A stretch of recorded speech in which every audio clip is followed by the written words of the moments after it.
Alright, so what we're going to do now is pick up with part 2 of the photo to pencil project. In part 1, we took a photograph and tried to make it look like a pencil drawing. Now in part 2, we're going to apply various color schemes to that same drawing. So the first thing we want to do is open up the JPEG copy of our part 1 pencil. So let's do that. I'm going to either double click the gray background or just go to File, Open.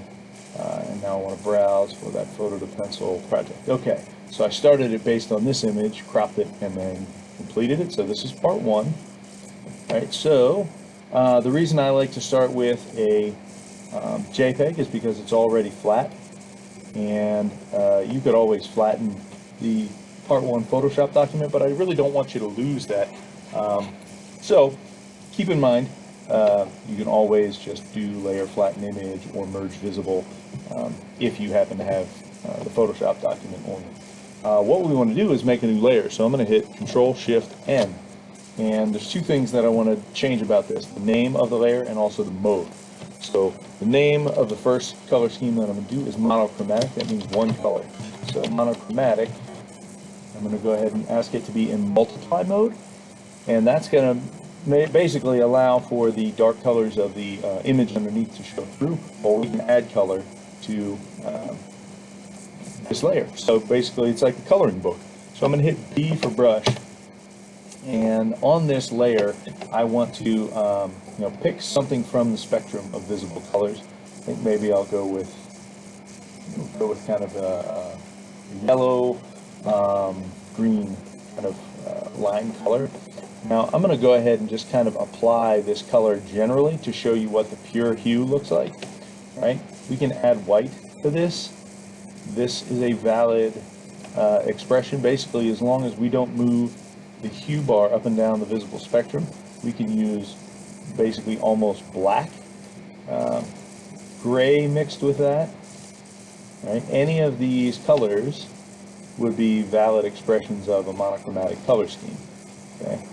So let me go ahead and just do edit, and I'm going to fill this in with the foreground color. So this is our kind of very off-white tint of lime green or yellow green, think of it like that. So again, I'm not going to move this slider once I start the monochrome color scheme, but I want to make sure that I'm coloring separately and differently on the background versus the foreground. So in this case, it's a portrait. The foreground is a figure. I'm going to go ahead and use my magic wand tool or my quick selection tool to try to make a selection of my figure, because that's going to make keeping the design elements and the colors separate a lot easier for me.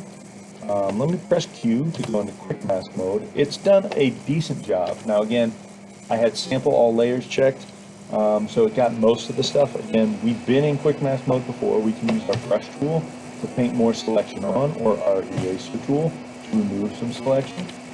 So I'm going to erase these areas where we don't want any selection to occur. Like a little bit of forehead and hair.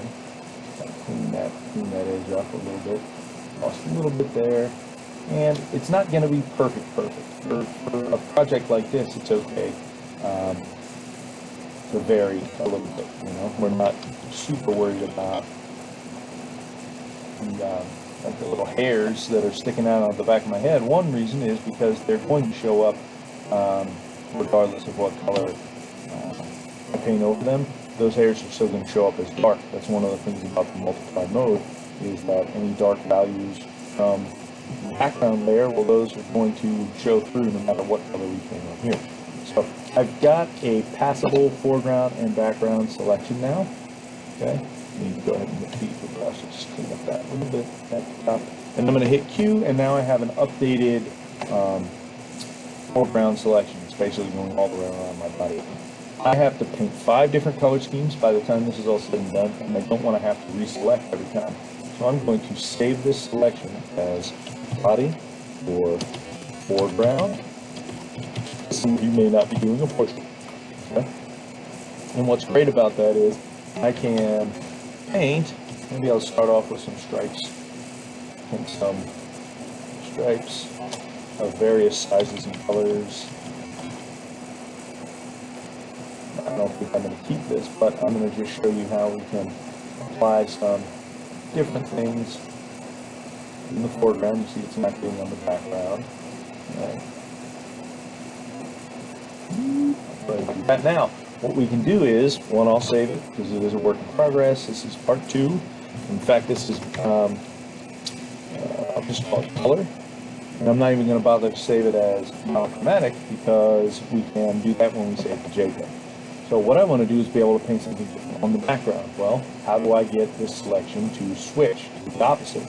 I can do select inverse, and now it's only going to let me paint on the background. That's what I want, but I also want to save myself some work in the future, so I'll save this as background.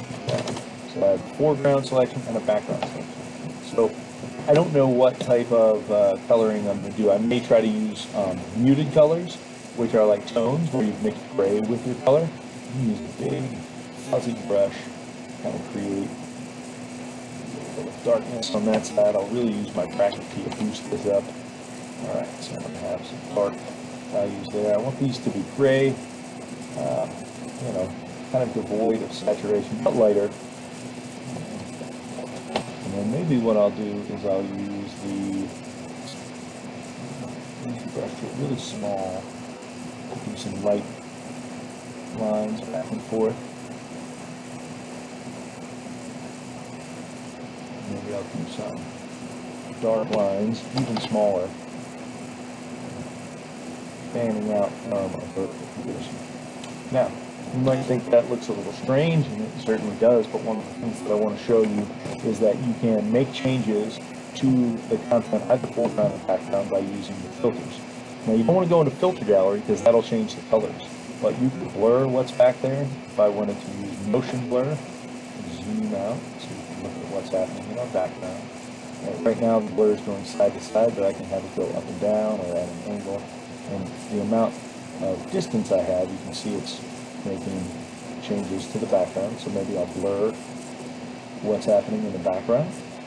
Now for the foreground, I want to do select inverse. So now I'm back to painting on my body.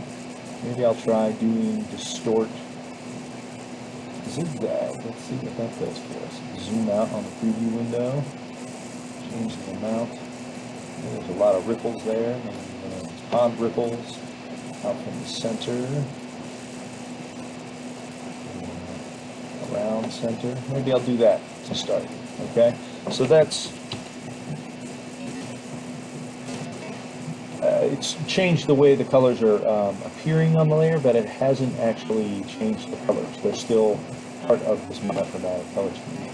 Now the last thing I'm going to show you is how you can make things lighter or darker without having to necessarily go and switch your foreground color with the paintbrush. So if I press the letter O on the keyboard, that activates either the burn tool or the dodge tool. Now these are tools that have their origin in the darkroom with darkroom photography. Burning would be overexposing certain portions of an image. So if I use burn, you can see the irises are getting darker. If I decide to use the bigger brush, maybe with some more exposure, I can burn in the hair and my beard and mustache. You can see it's taking the colors that are already present there and simply making them darker. Okay, so I can add like shadow under my eyes, under my nose. Okay, I'm working fast because I want you guys to have a chance to work with this yourself. Now, the dodge tool does the opposite. I can lighten everything and bring out some of those values, and then make it look like there's light kind of hitting my shoulder, maybe my cheek, maybe my ear. I'll lighten that up. And again, there's no rule that says I can't just grab a light color and with my brush apply it. It's like maybe a large fuzzy brush. Apply that color to my ear. Use a large fuzzy brush and just hit the cheek and side of the face. I don't want to get rid of all this stuff. Just want to make some adjustments. Okay?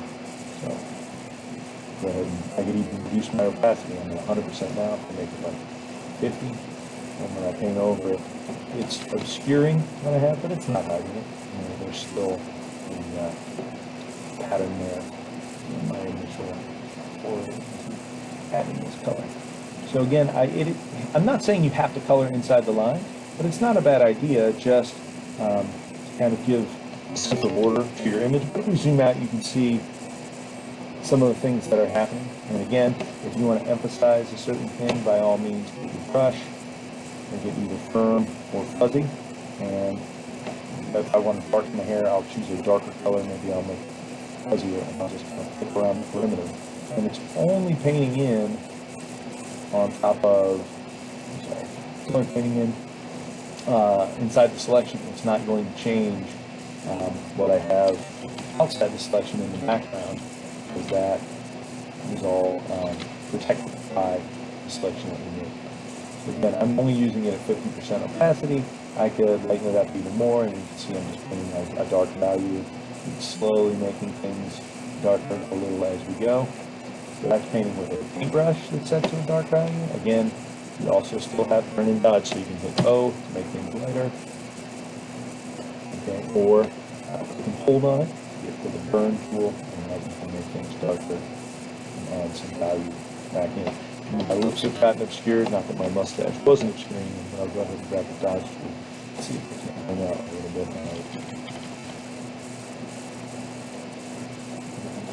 Now, if I click too much, it ends up getting completely white. It's the end of the world, and I can make it white, and then come back in and add more value.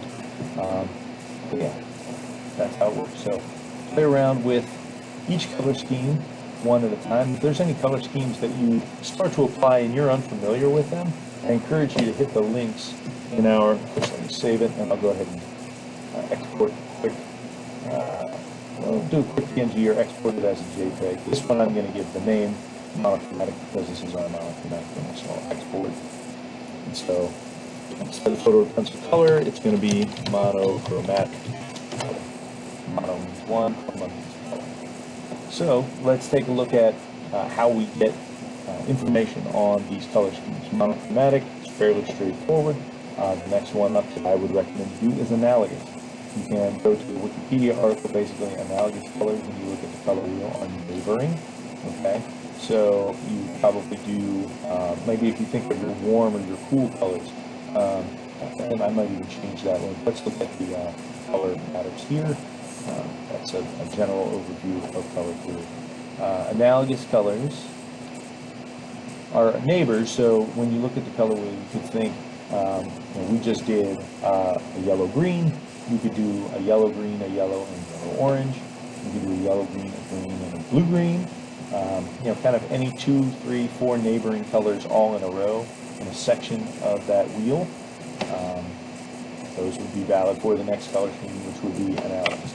So when you're ready to do that, you would hide your monochromatic layer, make a new layer, and we'll rename it analogous, and we'll change it from normal mode to multiply mode. Then the color spectrum you see here in the color window, that's almost the same thing as a color wheel. It's just a bar with red on either end. So it's as if they took color wheel, sliced it through red, and then straightened it out into a straight line rather than a wheel or a circle. Okay. So if we wanted to use some neighboring colors, any 3 colors, any small section of this would work. You could go from yellow down to red through orange. That could work. So you can think, go ahead and grab a yellow, orange, I'll paint that on. You can start there, and to here, and down to here. Finally, a pure red, and do stuff. Opacity. Okay. Plus, you get all your tints and shades, so burgundy, pink, those would also be valid colors.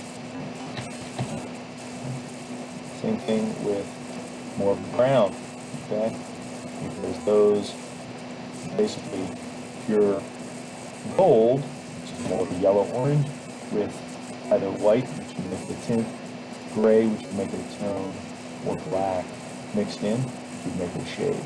So most browns tend to be one of the warmer colors, yellow, orange, or red, mixed with black or gray. Okay, so I'm going to save this. This one's not done by any stretch, but I'll go ahead and save for now, and then turn you guys loose to work on your color schemes.